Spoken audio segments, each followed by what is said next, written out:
Good evening, everyone, and welcome. I'm Harold Holzer, and I have the honor of serving as the director of Roosevelt House. On behalf of President Rabb, president of Hunter College, I want to welcome you all to a joint exploration of hidden history. And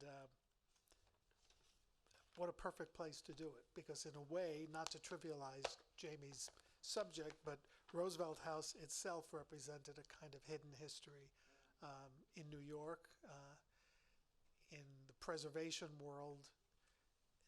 It is a shrine in itself, the home of Franklin and Eleanor Roosevelt for the 25 years leading up to his presidency. And I think we're going to hear today some disquieting details about Roosevelt's presidency that are not.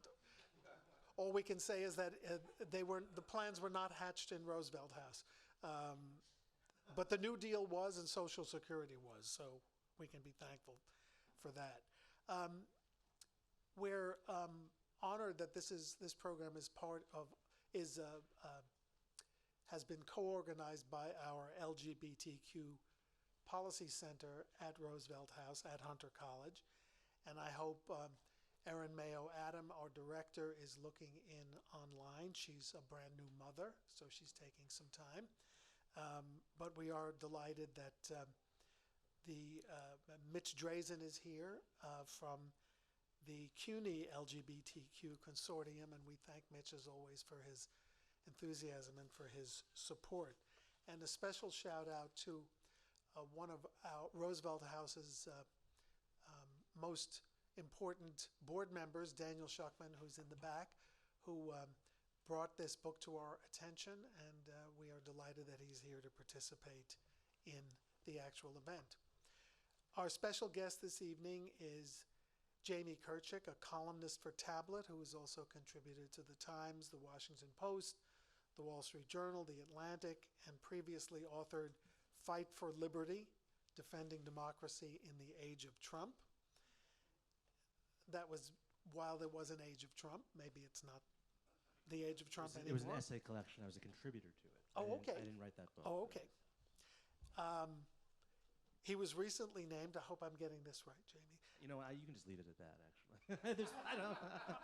I don't need to be. All right. Yeah. I will then, so we can get right to the program. But I will introduce our interlocutor tonight, who is a familiar face, Bill Goldstein, who served for 9 years as our programming curator here and left under the flimsy pretext of working on a book. But his book is going to be about the late activist Larry Kramer. So we will be having him back, if not earlier, certainly for that. Momentarily. Momentarily, that's what you keep saying. Previously, he wrote The World Broke in Two, Virginia Woolf, T.S. Eliot, D.H. Lawrence, E.M. Forster, and The Year That Changed Literature. And for those of you who wake up really early on the weekend, he hosts Bill's Books on WNBC. I DVR it, but I know he likes when people watch live. So the schedule for this evening is the following. We will have Bill will lead the conversation, after which we will have time for Q&A, during which I urge you to speak up, but wait for our microphones, because we do have dozens and dozens of people watching on Zoom, and they need you to speak into the mic so they can hear. After which we'll all go upstairs and have a glass of wine and toast Jamie and buy his book. And Most important. most important. And for now, Bill Goldstein and Jamie Kirchick. Thank you.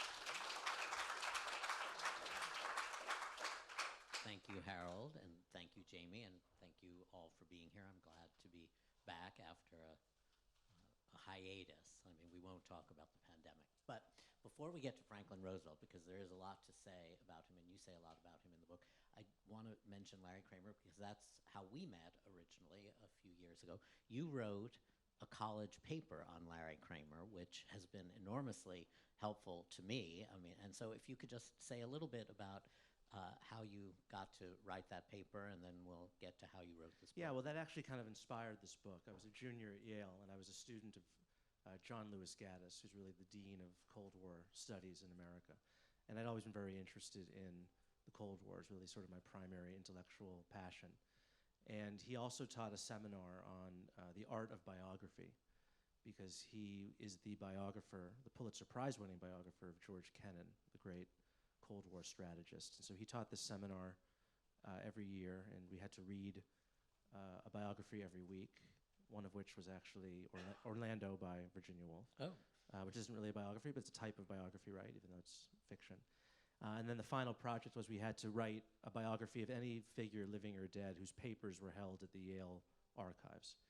And Larry Kramer, this was in the spring of 2005, and Larry Kramer had just donated his papers to Yale. And I got to know Larry a little bit earlier because I'd written a column that he liked in the Yale Daily News about the Larry Kramer Initiative for Gay and Lesbian Studies, which was a whole mishigas behind that. I'm sure it'll be in your book. A very controversial academic program that I weighed in on. And I asked Larry, I want to do this, can I interview you? He was very enthusiastic, so I used his papers. I got to interview him. And it was sort of this kind of merging of traditional Cold War American history that I had from Professor Gaddis, and then getting to know Larry, who was very interested in recovering the untold gay history of America, which, Larry wasn't a historian, so he wrote his own 2-volume Gay History of America, but it was fiction.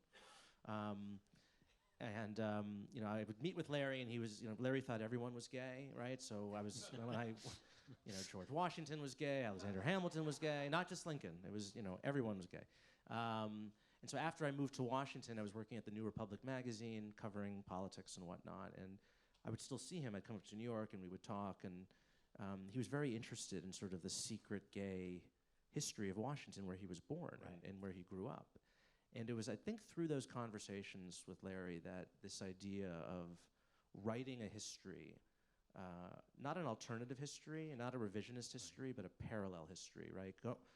Taking, the FDR period to Bill Clinton, we can get into why I chose those as the bookends, those eras, and just writing about every way in which homosexuality, or really the fear of homosexuality, impacted everything, from the New Deal to the McCarthyism to the CIA to J. Edgar Hoover and the FBI to the Nixon administration, the Reagans, even Iran-Contra. Yeah. Everything had a kind of untold gay aspect to it. And then Larry, I think, really kind of inspired that in me, and I didn't really realize it until well into the project. But Well, so then tell me how you did get to the idea of the secret city. Wanting to write a parallel history meant that you would have to undertake a huge amount of research into, I don't want, regular history. And one of the things I do want to talk about is your research, because you did an enormous amount of really unusual or archival research,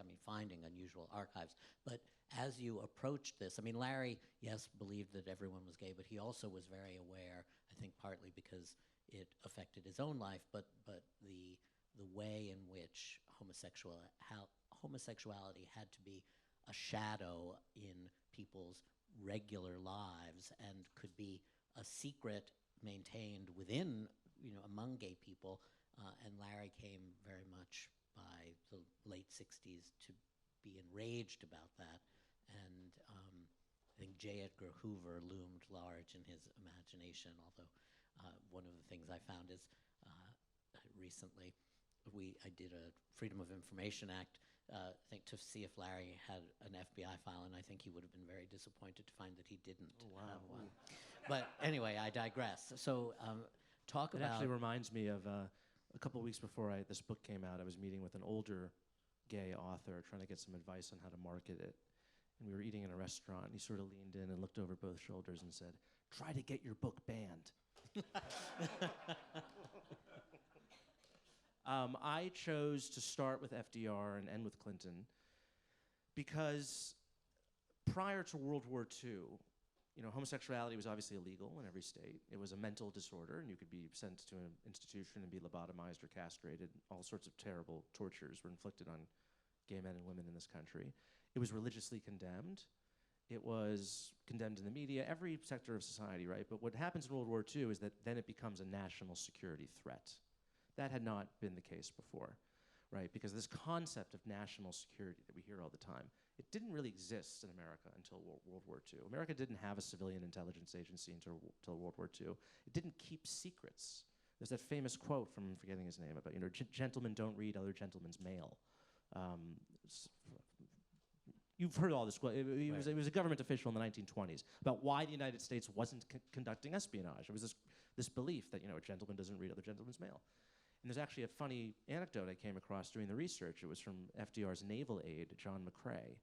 And he's talking about walking to the White House sometime in the late 1930s, right? So it's before World War II. He's outside the Corcoran Gallery right near the White House. And he sees just a sheet of white paper flying through the air, and he snatches it.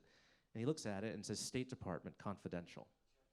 I mean, so the State Department used to be in the building next to the White House, the old executive office building. So, just a window had been open. It was a windy day, and, confidential documents were flying out the window. I mean, that's how secrets were held before World War II. And then they start clamping down. And the fear, of course, the reason why this relates to homosexuality is because the homosexual was the worst possible thing you could be in America, and especially in American politics. Worse, I argue in the book, worse than being a communist later on during the Cold War. Because a communist could stop being a communist. You could leave the party. You could denounce your colleagues, your comrades, and in fact, some of the leading founders of the American conservative movement were ex-communists. But once you were accused, even accused of being a homosexual, your career in life was over. And so the fear was that gay people, because they had this terrible, deep, dark secret, that they would be more liable or more susceptible to blackmail by foreign powers.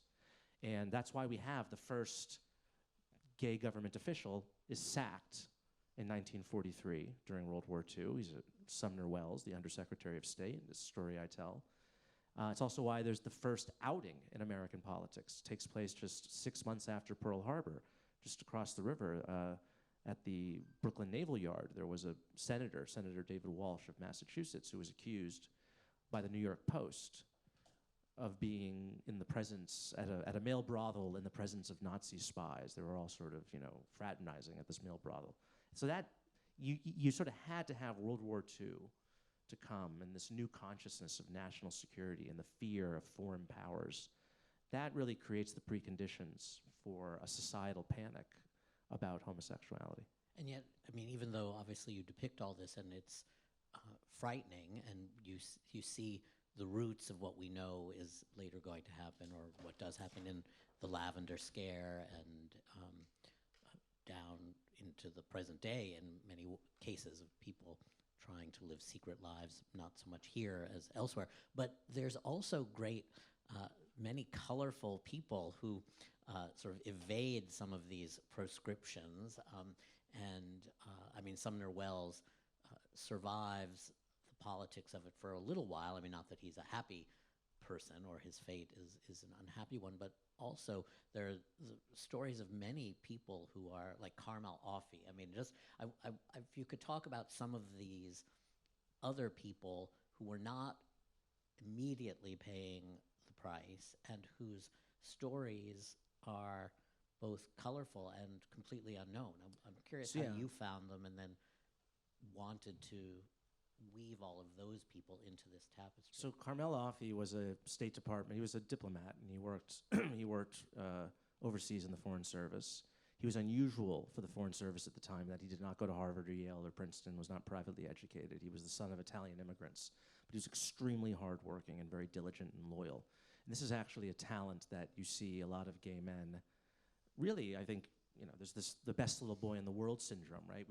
We've heard this, and I think there's a degree of truth to it, particularly among gay men coming to Washington, that they're actually very suited to working in Washington in this way, right? Because they're, you're growing up in this society where you have this secret, and you're channeling all the energy that other boys would be channeling into chasing girls. You're channeling into schoolwork, and you're pleasing authority because you don't want to get caught. So you're pleasing your teachers and whatnot. So you have this kind of influx of gay men. And in fact, the State Department before the McCarthy period was, a generally, I would say, relatively more welcoming place for gay men. If you think about it, you can have a job where you're traveling overseas all the time, so which provides a very good excuse for why you don't have a wife, right? You can be a bachelor and be sort of a respectable person, a member of society. It's an all-male environment. And you can also travel overseas to countries that perhaps might have more relaxed attitudes about homosexuality. So Carmel was one of these guys, and he's a real character. He's sort of devious. He's not a particularly nice guy. And it was said of him that he was either going to be Secretary of State or be found dead in the Potomac. That's what someone once said of him, because he was kind of a shady character. He actually goes on to be one of the founding members of the CIA. And his career ends right at the beginning of the Red Scare and Lavender Scare, right? So he was able to kind of be protected, and he's doing he's working for Sumner Welles' enemy, this man named William Bullitt, who's a fascinating character. He was the first ambassador to the Soviet Union and then to France in the Roosevelt administration, and he worked for him, and he sort of assisted Bullitt in destroying Sumner Welles. And there's one point in this process of when he's destroying Sumner Welles, actually just a couple weeks before Welles is forced to resign, off he's picked up soliciting men for sex in the bathroom in Lafayette Square, which is the park directly across the street from the White House. In fact, if you want an image of what this book is all about, it's Lafayette Square, right? Because you have directly across the street from the home of the most powerful man in the world is the main cruising ground of Washington, D.C., right, where the main place where gay men are meeting each other for sexual encounters is directly across the street from the White House. That's where he's arrested. And the Secretary of State, Cordell Hull, who was trying to get rid of Welles, basically intervenes and gets him out of jail, right? So they knew that here was a homosexual, but he was on their side, he was working for them, and they were willing to protect him in that task. And it's similar, FDR was trying to protect Sumner Welles, who had been exposed privately. Bullitt got into possession of some affidavits from some train porters on the presidential train that Welles had been drunk and was propositioning these men. And FDR wanted to protect him, wanted to protect Welles. They were old family friends. He had performed in his wedding. And in fact, when he was first presented with these accusations about Sumner Welles, FDR said, well, he's not really doing it on government time, is he? It was a very kind of FDR response. Also, FDR was, according to his son, Elliot, was basically willing to defend any of his friends, anything that they did while drunk. This was a different time in America. You think the things that men of whatever sexual orientation could get away with, it was, this is long before the Me Too era. But yeah, Carmel Offee is one of these strange and interesting characters. He's the exception, right? Most gay men were not able to survive like that, but he was an example of someone who was, so kind of cutthroat and willing to do what his bosses wanted, that he could get away with it. And this is kind of a recurring theme in the book, particularly when we get to the 80s. There are a number of gay men around the Reagans who are gay, and they're sort of protected by the kind of conservative movement because they're really right-wing and they're really loyal and they're really willing to do the job. So it's kind of a recurring theme in the book. One of the interesting things you referred to Walsh and how he's outed. The story about the Brooklyn Navy Yard. But one of the things that often people seem to rely on, at least early on in the book, is that nothing can be reported because it couldn't be printed in a family newspaper. So that somehow there's, as dangerous as it might be, it also can't be publicized. In fact, when FDR was Assistant Secretary of the Navy, there was a gay scandal at the naval base in Newport, Rhode Island. And if you look back at the New York Times story on this, it's a big, multiple headline story. And the subheadline says, "Details are unprintable." This was in 1921. So that's how bad this was. That the New York Times couldn't even describe what it was, right? That's how, just to give you an idea of how terrible, how grave the accusation of homosexuality was. It was literally, in fact, there's a quote, you might have heard it before. It was in 1983 from Edwin Edwards, who was the sort of farcically corrupt governor of Louisiana. And he joked, although it wasn't really a joke, he said, "The only way I can lose this election is if they find me with a dead girl or a live boy." Which, when you think about it, what is he saying? He's saying that the only thing worse than murdering a member of the opposite sex is loving a member of the same one. And that was in 1983, right? So that's, just to give you the gravity of how toxic homosexuality was in American politics until very recently. I think that's it. The interesting thing, though, that you also point out, and then we'll move on, because there's so much history to get to and so many wonderful and sad stories here is that there was a difference between what was permitted or what was even encouraged in terms of recruiting homosexuals in the OSS, and then after that, J. Edgar Hoover finds it inconceivable that there could have been any effort actually to recruit homosexuals to work for the government. I mean, and so that's a vast switch too. Yeah. So this was one of the things. One of the many things that surprised me in this book was that there was a belief among many top-level officials in the U.S. government that the Nazis were basically a kind of a gay cabal. Like this isn't just a joke from the producers. Like this actually, there was sort of a belief that this was the case. And it all kind of goes back to Ernst Röhm, who was the head of the SA, the Brown Shirts, who was gay, who Hitler murdered him and his men in the Night of the Long Knives. But that kind of myth sort of persisted. And also this belief, which I think we still see today with QAnon, of kind of accusing your worst political enemies of sexual depravity. Right? What is QAnon all about, right? That like our elites are pedophiles. There's a secret pedophile network. That's kind of what the attitude towards the Nazis were. It's like, well, they're politically depraved, which must also mean that they're sexually depraved. And I came across a document in my research just 2 weeks after Pearl Harbor, where there was like a sex researcher who he researched sex variants, homosexuals, in New York City. And he was proposing to the OSS that, because homosexuals can't join the military formally, why don't you recruit some patriotic homosexuals to go infiltrate the Nazi command? Send them undercover to go infiltrate. This idea didn't really go anywhere. I could find no evidence that it went anywhere. But there were a number of gay men and women in the OSS, and I read about one of them, a pretty dashing character. His name was Donald Downs, whose job it was to infiltrate the neutral embassies, so Vichy France, Spain, in Washington.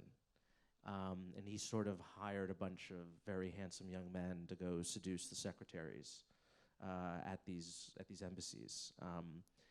And Hoover really got angry at this because it was like the very first turf battle between the CIA and the FBI. Even before the CIA was started, right? Hoover did not like the idea that there was that the U.S. would have a foreign intelligence outfit. And this was his turf, and it's in America, and the OSS should not be doing this. And so he's very upset that this sexual deviant is, working to infiltrate the Spanish embassy. Well, let's talk a little bit about J. Edgar Hoover and what you write about him and his mania about this, and his relationship with Clyde Tolson. I mean, that's obviously not a central part of your book because there's not much more to document, it seems, about them. But no, when I told people I was doing a book on gay Washington, one of the first, invariably the first question was, well, you're gonna, turn up any evidence of J. Edgar Hoover? Or J. Edgar Hoover was a cross-dresser, right? People say that a lot. There's no evidence that J. Edgar Hoover was homosexual. There's also no evidence that he was heterosexual. I wouldn't surprise me if he was celibate or if he just kind of got off on keeping secrets about other people and reading their files, if that was his thing. I don't know. He was absolutely obsessed, and the FBI was obsessed with the notion that he might be a homosexual, the rumor that he was a homosexual. And there are plenty of stories that I tell in the book, but there's one that stands out. It's 1943, so it's in the middle of World War II. There's a group of middle-aged women having in a bridge club in northeastern Pennsylvania. And one of them, apropos of whatever, nothing, she just says, oh, I heard the director of the FBI is a queer. And unfortunately for this woman, one of the other women in the bridge club, her nephew was an agent in the FBI. So she told her nephew, the nephew told his boss, that boss told his boss. It finds its way all the way back to Washington. And within a week, the woman who uttered this at the bridge party is summoned to the FBI field office, where the special agent in charge sits her down and basically demands to know, where did you hear this? And she says, like, oh, my husband and I were visiting Washington. We were at a cafe, and we overheard some people saying that the director, has a relationship with his chauffeur, and he basically scares, he puts the fear of God into her and says, this is outrageous that you would say these things about the director in the middle of a war. His job is to defend the country, and you need to go back and you need to tell all those women that you don't know what came over you. And there are multiple, I mean, there are multiple examples of this happening, you know, all the way up to, and then like, around, it's funny, around the late 1960s, I interviewed a man who had been one of Henry Kissinger's, or he was working with someone who had been Henry Kissinger's grad student at Harvard. And Kissinger was becoming national security advisor for President Nixon. This would have been in 1969. So the FBI agents, they came to interview one of Kissinger's former grad students. And Kissinger was a bachelor at this point in time. He was between wives. And the FBI agents started asking all these sorts of leading questions about Kissinger. Oh, well, he's a bachelor, you know, and they eventually got, well, do you have any evidence that he's a homosexual? And this man said, well, I don't know that, but you know who might know that? Your director. So by the late 1960s, by that point, the kind of reign of terror of the FBI was not what it had been in the 40s and 50s, and people felt kind of comfortable enough making jokes about this to FBI agents. Well, when I was growing up in Brooklyn, I mean, it was in high school, I had heard, I don't know, I didn't have any particular network, that Agnes Moorehead and Debbie Reynolds were lovers. Why I would have heard this, but Debbie Reynolds actually, in her autobiography, addressed this rumor. I thought, well, if I'm hearing it in Brooklyn, it must be pretty widespread, saying that, of course, they were only friends. But I felt, you know, that poor woman, I mean, just gossiping about something she had heard. But that's a really frightening story. There's a gossip columnist, Maxine Cheshire, at the Washington Post, who was sort of a scandal monger. And one of the people I interviewed said of her that, well, she was a gossip columnist, so her method was, if two people heard the same rumor, it must have been true.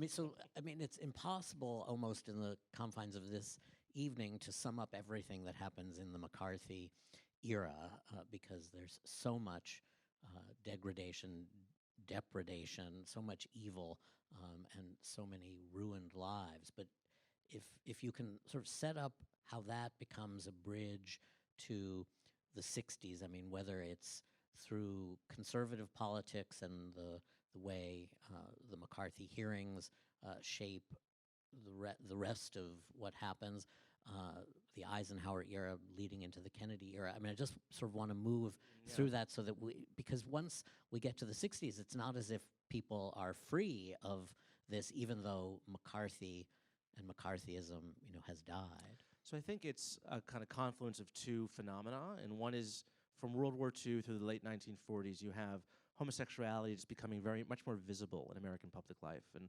World War II was very important in this because it's for most gay people, it's the first time where they're encountering other gay people in the military, right? They're being taken from small towns, being sent overseas, they're in barracks, these kind of close single-sex quarters. So for women in the Women Army Corps, for just men in the military, World War II, it's been referred to as a kind of national coming out moment. And then after World War II, you have Gore Vidal is writing The City and the Pillar, which is the first kind of mainstream novel to address homosexuality. The same month, Truman Capote publishes Other Voices, Other Rooms, and also in that same month, January 1948, and I think most significant is the Kinsey Report comes out. And that reports, 10% essentially of the male population is gay. Probably not that high, but that's what it reported, and that shocks the country, because now it's no longer this phenomenon, this very hidden phenomenon where homosexuals like lurk in public parks and restrooms and they're murderers and whatever. It's like, oh, like the milkman could be a homosexual. Your neighbor could be one. So you have that combined with the Cold War and the Red Scare, and it's just this terrible kind of confluence, right? So Joe McCarthy gives his infamous speech in Wheeling, West Virginia on February 9th, 1950. This is where he has that list in his hand, which he says contains the names of 205 communists in the State Department. And it's just 3 weeks later when Dean Acheson, the Secretary of State, is called to testify about these accusations that one of his deputies, who's there to testify as well, just sort of offhandedly remarks that 91 homosexuals had been fired over the previous 3 years. And that's when the Lavender Scare really takes off and really begins. And it goes on technically it goes on, you could argue, until 1975. It's not until 1975 that gay people were allowed to work in the federal government. They were banned by executive order by President Eisenhower in 1953. So, the Red Scare really ends in the mid-1950s once Joe McCarthy dies. He dies in 1957. He's censured in 54. So the Red Scare ends then, and this panic over gay people, it goes on until 1975, at least in the civil service. But it's not until 1995 that Bill Clinton lifts the ban on gay people being able to have security clearances. So it's much longer. I would say it's more destructive because, the Red Scare, there were obviously a lot of innocent victims, but it was predicated on a genuine and legitimate concern about communism. Whereas the Lavender Scare was predicated on a fear that was completely baseless. There was not a single example in the history of the United States of a gay person turning over confidential information because they were blackmailed. Did not happen once, right? So this entire panic was without foundation. And yet, pretty much everyone in American politics, from right to left, basically supported it for decades. I mean, and you see in your book, I mean, the career decisions that people make to avoid having to rise to a certain level in the civil service that will require clearances. And I mean, if you could tell the story of it's Bobby Baker, who Lyndon Johnson's aides, who Bob Waldron. Sorry, yeah. Bobby Baker is another aide, Another, who is appointed to a job that requires a background check. I mean, he's been an aide for a really long time. This was a very sad story, and it's one I'm a little proud of, just because not even Robert Caro was aware of this. I discovered it because I had this man's FBI file declassified. His name was Bob Waldron. He was a young man from a small town in Texas who began working for LBJ when he was the Senate Majority Leader. He started working for him when he was vice president, was traveling the world with LBJ. He was almost like the son that LBJ never had. He was very close to Linda and Lady Bird and, the other daughter, Lucy. Yeah, he was very close. He was very close to the Johnson family. He spent a lot of time with them. And Johnson wanted him, after the Kennedy assassination, he wanted him on his White House staff. And the way he did this, he actually wanted to formally place him on the vice presidential staff because Waldron was technically working for a Texas congressman, although he was really working for LBJ. And the way LBJ only had a couple jobs he could fill as vice president, so he wanted to give him a job on the National Space Council, which he was heading. President Kennedy had put him in charge of the National Space Council. Obviously, if you're going to be on the staff of the National Space Council, you need a security check. So he starts undergoing this security check. In the meantime, President Kennedy is assassinated. LBJ is moving into the White House. Waldron is assisting him with this. It's in the process of this background check that they interview a man whom Waldron had basically made a pass at. And then with that, he's done. Right. And his job, he's immediately let go. His White House pass is revoked, and basically his career in life in Washington is over.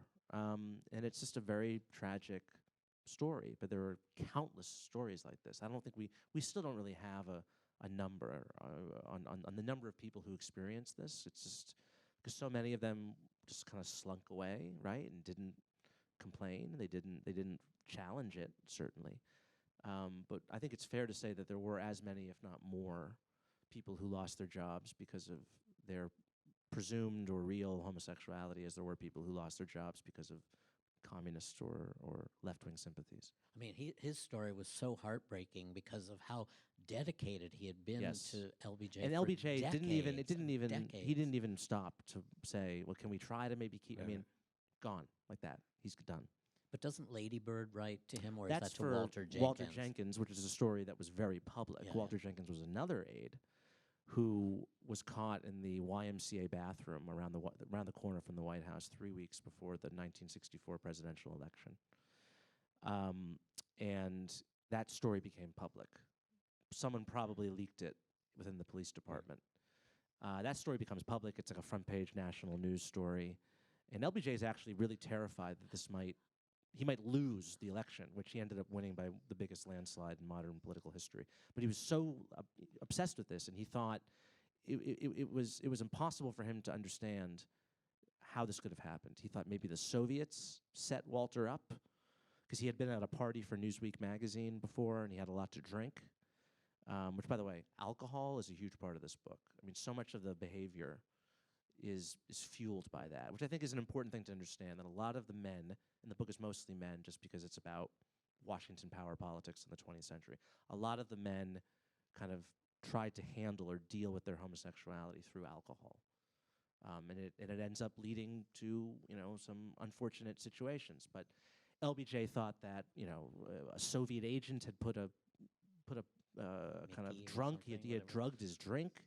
He thought the Goldwater campaign had been involved in this. He couldn't conceive that Walter Jenkins, who had worked at his side for 25 years, who was a church-going Catholic, who had 6 children, he could not conceive of him being a homosexual. It was just inconceivable to him. I mean, one of the things that's so interesting about that, and I think we can then move to the 70s and 80s, although this is also part of the 60s, is the documentation that you have and the narrative verve with which you describe it, that you really, we're in 2022, and it seems impossible to believe that that the homosexuality of an aide, even if highly publicized, could lead to the failure in the last 2 weeks or 3 weeks of a presidential campaign, especially one that was It's interesting, leading as there Johnson. are people of a certain age, people who were like born in the 50s, that they were teenagers at the time of the Walter Jenkins scandal. More than one person told me that was the first time they learned about homosexuality, right? Because homosexuality was not talked about in public. And all of a sudden, you have on the front page of every newspaper, the aide to the president is arrested on a morals charge in the YMCA. And I talked to people, like 13, 12 years old. They had to ask their father, Daddy, what's a morals charge? Why was this man arrested? And that's like a difficult conversation to have with your kid, right? But also, what does that say about, what if you were a gay kid and you were 12 years old, 13 years old in 1964, and that's how you learn about who you are for the first time, right? That's what homosexuality is. It's, lonely, creepy old men meeting in YMCA bathroom basements. That's what this is. That's what my life is going to be. So I think, I don't know. That's just No.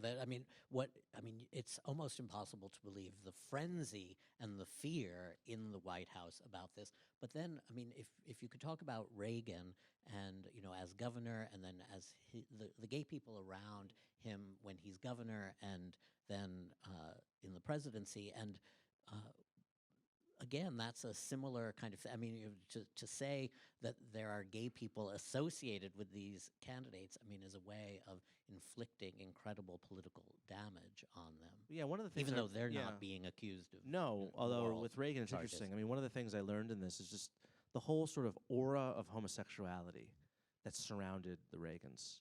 And it has a lot to do with his Hollywood background. And in fact, one of the earliest movies he was in 1939, it was called Dark Victory with Bette Davis. And he plays Bette Davis's best friend in this movie. And the director was a British director named Edmund Goulding, who was gay. And Reagan was kind of angry because he thought that Goulding wanted him to play the role as the gay best friend, which you couldn't depict homosexuality explicitly on screen in American cinema. It was explicitly prohibited by the Motion Picture Association. But Reagan, he wrote a memoir while he was running for governor, and he recounts this story about how the director basically wanted me to play this character as if he was the sort of fellow who could sit in the ladies' dressing room and dish with the girls while they take their blouses off, It's just kind of a long-winded way of saying he wanted me to play a queer, right? So he recounts that story. And then the next year, after he's elected governor, there's actually the Reagan administration is rocked by a gay scandal, where he's accused of having this like nest of homosexuals around him, that they had an orgy at a timeshare in Lake Tahoe, that he had to fire 2 of these aides and didn't say anything about it. And it's really the first big scandal of the Reagan administration as governor. And so he's sort of haunted by that. And the other man who was haunted by this was Jack Kemp from New York State, because Jack Kemp had been a professional football player, and he had spent that summer as an intern in Reagan's gubernatorial office. He had also co-owned the timeshare in which this alleged orgy took place. And so Jack Kemp was trailed by gay rumors for decades. Reagan was seriously considering choosing him as his vice presidential nominee in 1980, but according to Len Nofziger, Reagan's communications guy, they didn't choose him because the gay rumors were too strong, right? So by 1980 rolls around, and one of the big scoops in this book that I discovered was that there was a group of moderate and liberal Republicans who tried to get the Washington Post in the summer of 1980, just a couple weeks before Reagan was nominated by the Republican Party. They tried to get Ben Bradley in the Washington Post to investigate a kind of updated version of this story, that there were a group of right-wing, anti-communist, homosexual men who were surrounding Reagan and basically controlling him like a Manchurian candidate. And the ringleader of this attempt was Pete McCloskey, who was a liberal Republican who ran against Richard Nixon in 1972 on an anti-Vietnam War ticket. And again, this kind of shows you the way in which the homosexual smear attack was used by both sides. It really wasn't until later in the 1980s that homosexuality becomes a partisan issue, with sort of the left embracing it as the gay rights cause. Up until that point, you'd have liberals going after conservatives with it, conservatives going after liberals. And they tried to get Ben Bradley to publish something about this. And Bradley actually, he did investigate it. He sent out Bob Woodward, some of his top investigative reporters. They interviewed some of the men who were alleged to have been part of this cabal. And they ended up not printing anything about it, which was the right decision, because they did discover that there were a number of gay men around Reagan, but this notion that they were part of some conspiracy was bonkers. But it does get to another theme in the book, which is the real conspiratorial nature of homophobia, right? Because these people live secret lives, and therefore it was almost as if there were like two gay men in a room together, then there must have been something nefarious going on. Like, that was enough. It was this theory of propinquity. And it's very similar to anti-Semitism in that way, actually, because the charge against homosexuals was that they were not loyal to the country in which they lived, that they were loyal to some sort of international fraternity. And in fact, there was a secret fraternity, right? And there was a term popular during the McCarthy period, the Comintern, the Homosexual International, which was a play on the Comintern, the Communist International. And it was just believed that because homosexuality transcends nationality and race and class and political ideology, that gays were basically loyal to this secret brotherhood, and they could not be trusted for that reason. So we have to go to questions soon, but now that you're talking about Reagan and what's happening with the Washington Post and the possibility of this gay cabal, if there, again, just like with the Lavender Scare, we're not going to be able to sum up the Reagan administration and its response to AIDS and how that was shaped by all of the issues that we've been talking about. But what's interesting to me, and a way to bring this all together, is again through documenting the Washington Post's decision to publish a particular article. And in 1987, when Terry Dolan dies of AIDS, a Republican conservative, I think he was the founder or the head of CPAC. NCPAC, the National Conservative Political Action Committee. Really one of the first PACs.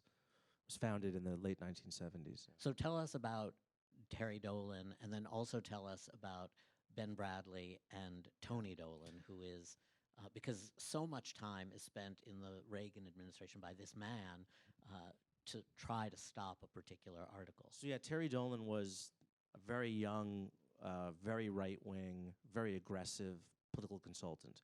He basically created the 15 and 30-second attack ad.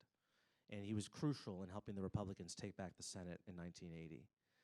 And he was allies with Jerry Falwell and the Moral Majority, and he was also a gay man. And his older brother, Tony Dolan, was Ronald Reagan's chief speechwriter. And I say in the book that the Dolan brothers were the two most powerful brothers in Washington since the Kennedys. And Terry died of AIDS in 1986, and his family tried to cover that up. And in the spring of 1987, Ben Bradley had a tough decision to make, which was, do we write about this man's secret gay life and death from AIDS? Because this was a very kind of complicated journalistic ethical question in that period, was, revealing someone's medical diagnosis and outing someone. In this case, it was an easier decision because he was dead. And at that point, I would agree, once you're dead, you belong to history. And there's a number of gay men just two, whom I out in the book. They both died a long time ago, and so I feel like there's not a moral question about that. And the Washington Post started pursuing this big profile. They wanted to write a profile about Terry Dolan's life and how he managed to be both a kind of raging right-winger while also being a gay man and how he reconciled that. There's actually a famous story that Larry Kramer was once at a dinner party with Terry Dolan and threw a drink in his face. And the Washington Post published this big feature story in the style section. And what Tony Dolan did was this is the chief speechwriter, the President of the United States. Tony Dolan took out a 2-page advertisement in the Washington Times, the conservative paper in Washington owned by the Moonies. And it was basically an 8,000-word tirade against the Washington Post, Ben Bradley. He was alleging that there was a kind of gay cabal at the Washington Post, which was silly because other than Randy Shilts, there were like no openly gay journalists in America at any major American newspaper. And there's a line in that attack where he says, well, Ben Bradley doesn't know who he can turn his back on at the Washington Post. I mean, really kind of vulgar stuff. And also, when you look at it in retrospect, kind of crazy, because speechwriters, first of all, are not supposed to even claim credit for the speeches that they write. It's viewed as very kind of gauche, right, for a presidential speechwriter to acknowledge that they were the ones who put the certain words in the president's mouth. Here he is under his own name, taking out a 2-page ad in the Washington Times. It's a wild story, and I recount it in the book. But it shows you, I think, Tony Dolan was so ashamed, so angry that I think his brother being gay was so difficult for him to deal with. He couldn't accept it. He was probably angry at his brother, right? But he couldn't express it that way, so he had to go after the journalists who wrote about it. Well, and also before he even does that, I mean, there's all this back and forth between him and Bradley trying to stop the piece, Yes. which that Yes. was in a book that is filled with outrages.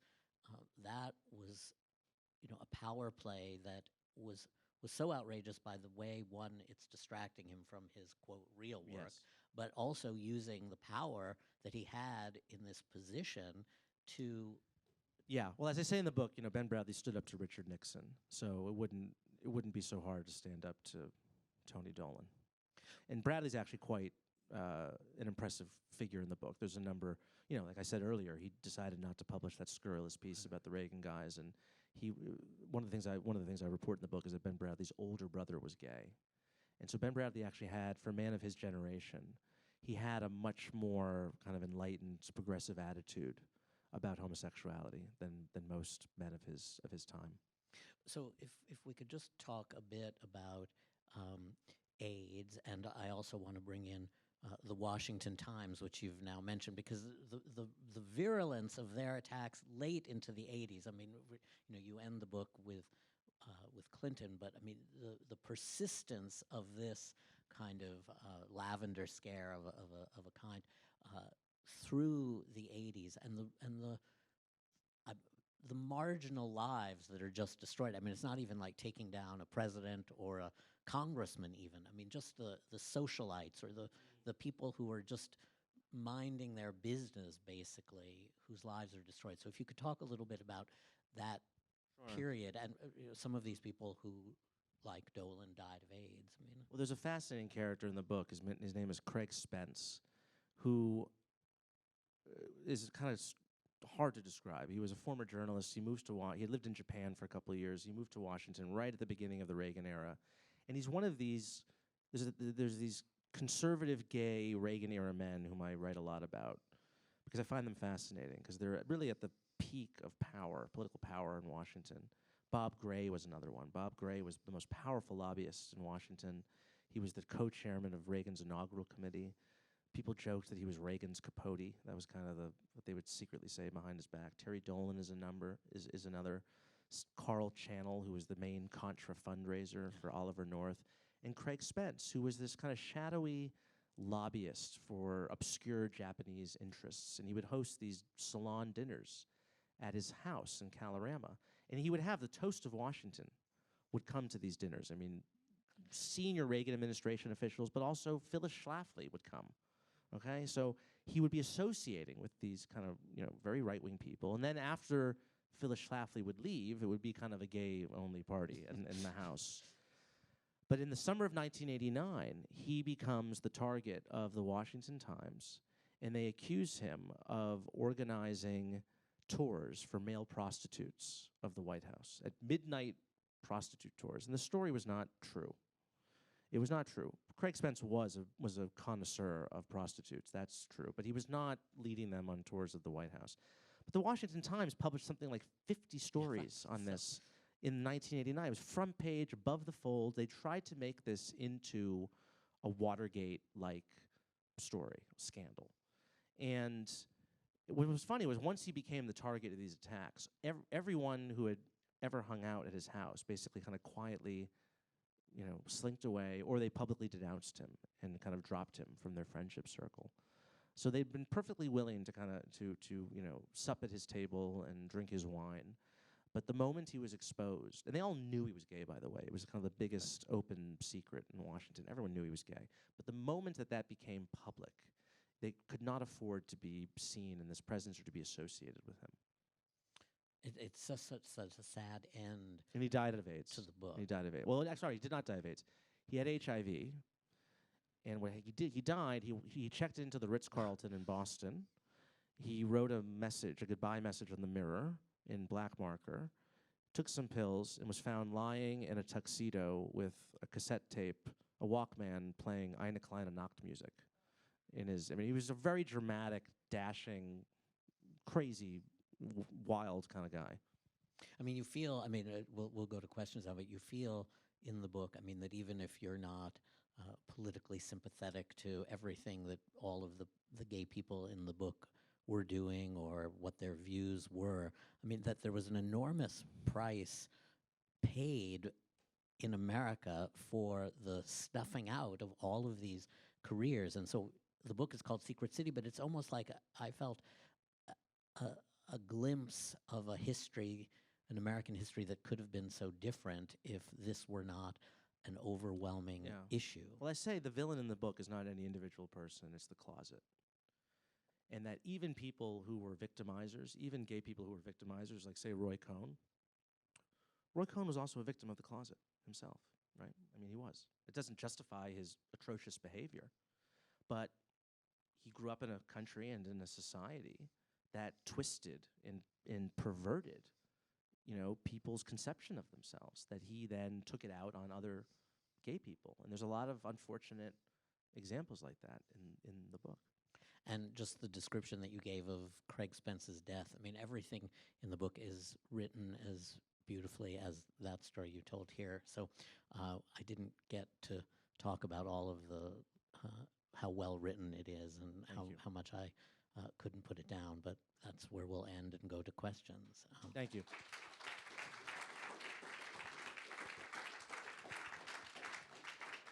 Okay, so when I call on you, wait for the microphone because, one, we need to hear it, but also the audience out there in the dark needs to. Here? The microphones are coming from the back. You're taking photographs. Well, take a photograph of him. Well, first of all, thank you. I'm going to start an organization called Homintern. I just love this idea. But as you were doing your research, it sounds like a lot of it was in archives, but that you also interviewed people. And in the course of interviewing people, did you encounter a reticence to speak to you openly because of the historic closet? Or were the people you spoke with at this point just ready to say, oh yeah, it's a new day, we're going to tell the stories?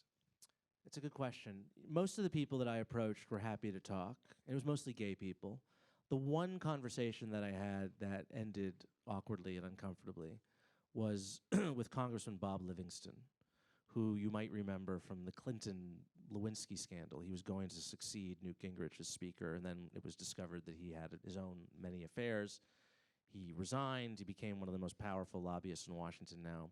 He's very straight, but he was involved in this 1980 Reagan gay scandal that I talk about. And his involvement was basically that he was going out to dinner with a lobbyist for sort of conservative causes, and they had a lot to drink, and this man put his hand on Bob Livingston's knee, and Livingston freaked out, drove to the Capitol, and spent the night sleeping in the basement of the Capitol because he was afraid that this guy, he was working for basically right-wing paramilitary groups and governments in Latin America. He was concerned that this man was somehow connected to a kind of gay right-wing junta conspiracy. I mean, it sounds nuts, but he was very drunk, and he was terrified of this. And I found this story in Ben Bradley's papers. Bradley kept all the records from the reporting in his papers. And to get an interview with Bob Livingston, I had to be very vague about my intentions. It happened to be around the first Trump impeachment, and I just told his secretary, well, I'm writing a book about Congress, and I'd like to talk to Livingston. And I think Livingston was under the impression that I was interested in talking to him about the Trump impeachment, because he was a central figure in the Clinton impeachment. So he welcomed me into his office, and we sit down. And I'm just kind of like, do you remember what you were doing on the evening of May 25th, 1980? And it was a really uncomfortable conversation. I mentioned, like, well, there's this guy, you know, do you remember Lynn Boucher? And do you remember this dinner? And it, you know, I quoted him in the book, but that conversation ended very quickly. He basically got very tight-lipped. He said, you know, my first encounter with this sort of thing was when I was a teenage boy.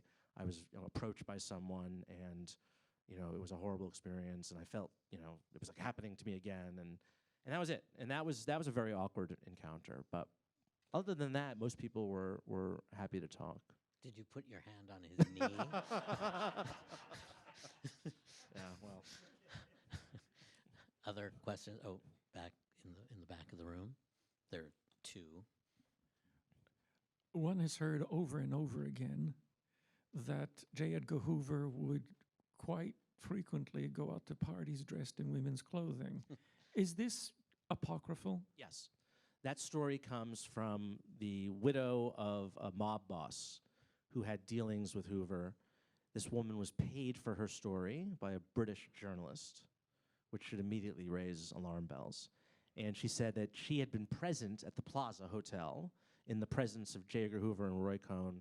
They were committing depraved sexual acts on young men, and Hoover was wearing a dress. That is the origin of this story. It was sort of a joke when it came out in the early 1990s. I believe President Clinton made a joke about it at the White House Correspondents' Dinner. But then it just kind of caught on, and it's widely believed. I think a lot of it might have to do with the Clint Eastwood J. Edgar film with Leonardo DiCaprio, in which there's a scene where he puts on his mother's clothing and is sort of, you know, looking at himself in the mirror.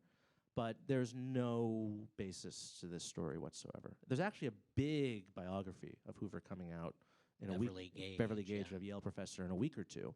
And I'm interested to see. I mean, I'm sure she'll debunk it as well. But if you want to know more about Hoover, this is going to be the definitive Hoover biography. Thank you. There and then, thanks. You know, in the 60s, you would always hear about the mob bosses and cops sort of entrapping a guy, soliciting another guy, and then using him to get bigger fish. We're not going to jail you or whatever or ruin your life, but you've got to, you know, get other people, and that's how they would just ruin their lives by doing that. Was there a lot of that in D.C., those type of tactics? In the 1950s, during the Lavender Scare and the purge of the State Department, there are a number of cases that I write about of, you know, gay employees who name names.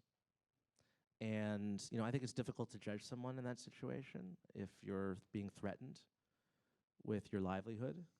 Although there were one or two cases where there was one case of a man who had already lost his job and kind of came back to the State Department. Maybe he was trying to get his job back, it's unclear, where he basically told them, you know, I have this kind of sixth sense.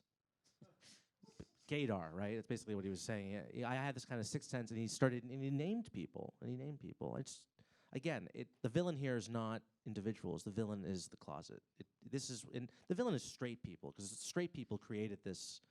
They created the conditions of the closet, right? So I try to be not so judgmental of people in that kind of situation, because it's impossible for me, as someone living in 2022, who's never really faced anything like that, never faced discrimination in my life, like to that extent, to cast judgment of someone who's living it. I mean, Christopher Isherwood referred to that period in American life as the heterosexual dictatorship, which is, you know, if you were a gay person, particularly a gay man, because gay male sexuality was very heavily policed in a way that female homosexuality was not, right? Because, I mean, if you're a gay man and you're looking for partners, what do you have to do? You're going to Lafayette Square, you're going to public restrooms. I mean, that's just the way your bars are being raided by the cops. I mean, that's just what your life was like. It was like being a dissident in a communist country.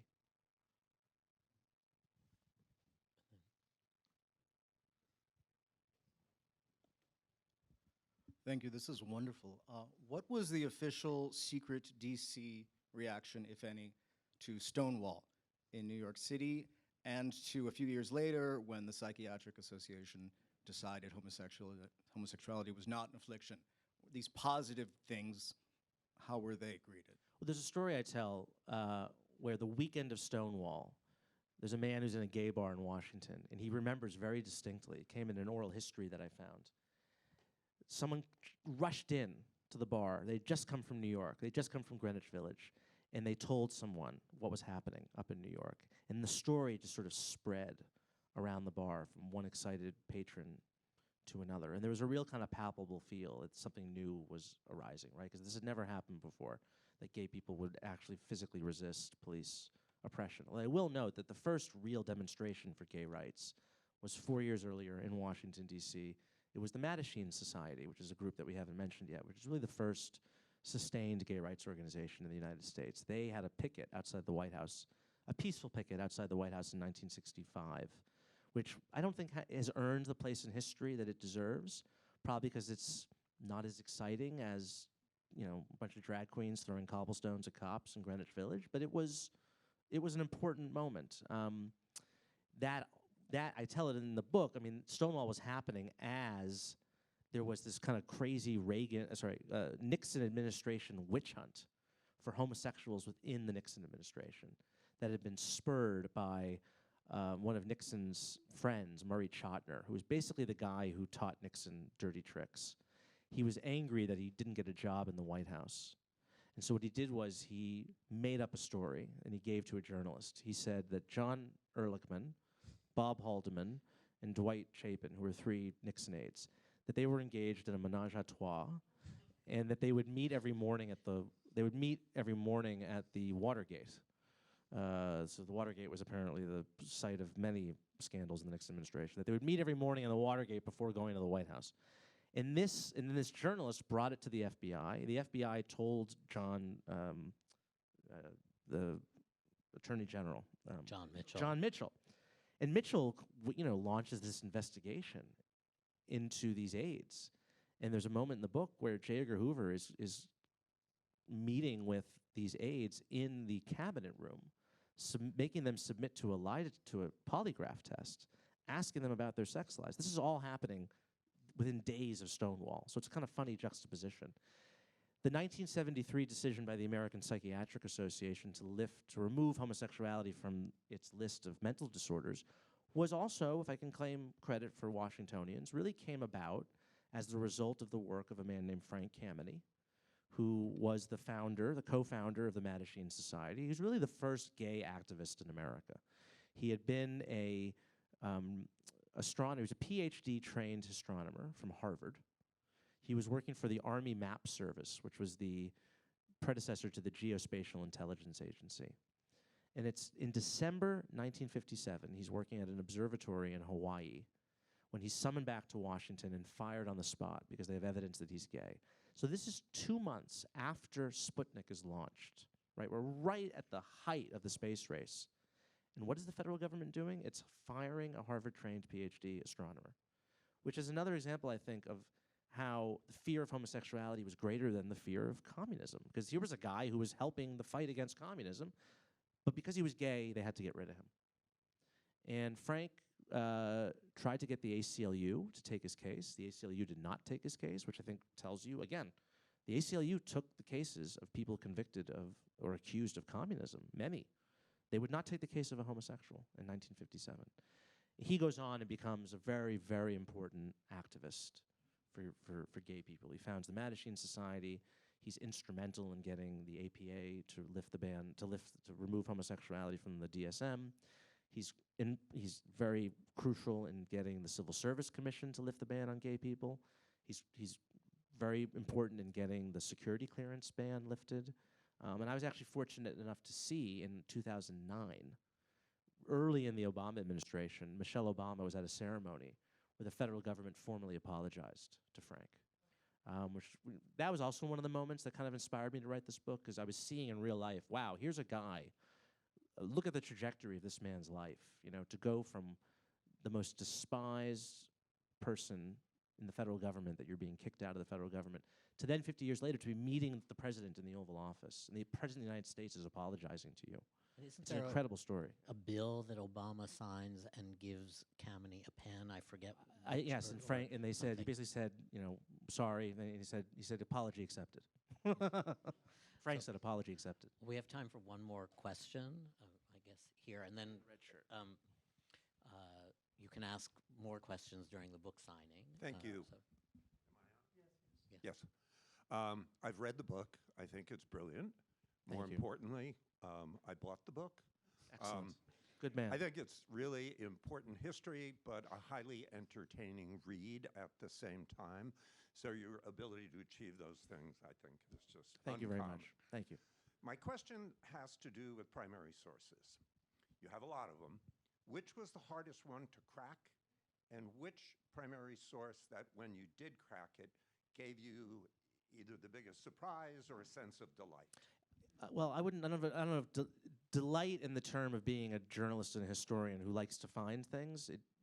This document did not please me, but it was Robert Waldron's FBI file, which I knew that there was this guy named Bob Waldron who had worked for LBJ, that he had been fired because he was gay. That's all I knew. But I also knew that if he had been fired because he was gay, that it means there had to have been some documentary record of this. And it would have probably been the FBI. And so I put in a Freedom of Information Act request. Those things can take years. I was very fortunate in that in the summer of 2019, to mark the 50th anniversary of Stonewall, I wrote an op-ed in the Wall Street Journal. I wrote an essay in the Wall Street Journal. And I got an email from the National Archivist of the United States. There is such a thing. And he wrote me a very kind email. He said, this was a great piece you wrote. We have amazing government records that might be relevant to your book. You should come up to the National Archives sometime. And I said, well, Mr. Archivist, it's one thing I really, really want you to get for me. And the National Archives administers the FBI files. They're the ones who kind of dole them out when you do a FOIA request. And he expedited my request, and I got that document literally as I was starting to write the book. I wasn't even planning to write about Bob Waldron because I didn't have anything to say about him. And then I got a 1,000-page FBI file. It took a long time going through. I mean, they interviewed dozens of his former neighbors and colleagues and all these people. There was an FBI file recounting a conversation between Nicholas Katzenbach, who was the Attorney General under LBJ, and J. Edgar Hoover. I mean, there was all this really kind of revealing stuff. In fact, I found out in that FBI file that Bob Waldron probably, when LBJ was vice president, Bob Waldron was probably offering LBJ his home, Bob's home, as a place where he could go where he could sleep with his mistress.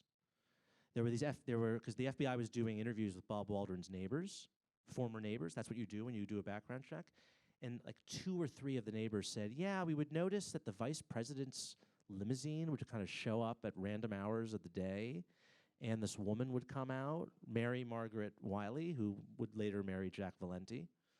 She was a secretary for LBJ, and this young woman would come out and knock on the door and see if, Bob Waldron was home, and then the vice president would go into the house. So, put 2 and 2 together. What do you think is going on there? So there's so many treasures in that file, and there's the letter that Bob Waldron wrote to the man that outed him, which I think is one of the most heartbreaking letters I've ever read, that I reproduce in the book. So that finding was the one that I was kind of proudest, and I think I did the best job of sort of taking that bureaucratic, not boring, but it's this document written in FBI agents are not the most literarily talented people in the world, right? But I had to kind of make do with that and turn it into, narrative history. So, thank you. Well, on that note, thank you, Jamie Kirchick. And we will go upstairs, and you can sign.